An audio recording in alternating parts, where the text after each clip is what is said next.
Everybody ask me how I know. I smiled at them and said she told me so. Everybody ask me how I know. I smiled at them and said she told me so. Everybody ask me how I know. I smiled at them and said she told me so. Everybody.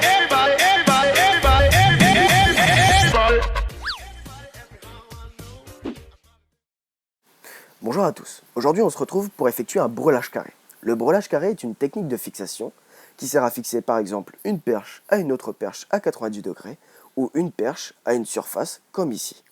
Ici, on voit donc le début du cabestan, c'est-à-dire le tour mort, la seconde boucle, puis le brin libre qui vient passer en dessous des deux boucles. On va commencer maintenant à la technique du brelage.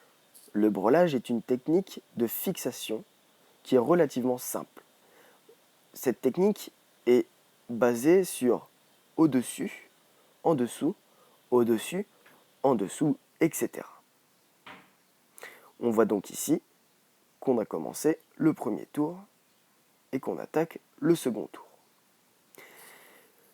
Les cordes ne doivent jamais s'entremêler, mais plutôt se coller pour ne pas perdre d'efficacité et donc ne pas perdre de tension. Ici, on attaque maintenant la troisième boucle. Il est conseillé de faire 3 boucles. Mais attention, lors des boucles, il ne faut pas attraper par erreur le bras mort du cabestan. Maintenant que les 3 boucles sont terminées, il est conseillé, pour garder un maximum de tension, d'effectuer des tours de force qui s'effectuent en perpendiculaire du brelage.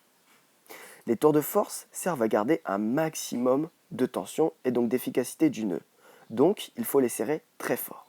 Il est conseillé, comme le brelage, d'en faire 3.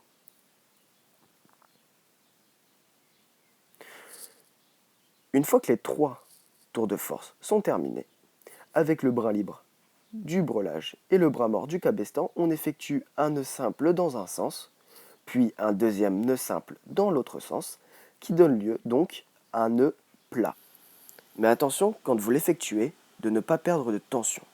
Maintenant, le brelage est terminé. Mais le brelage est une installation temporaire et non définitive, puisque la tension et l'efficacité du nœud varient selon l'humidité présente dans l'air ambiante.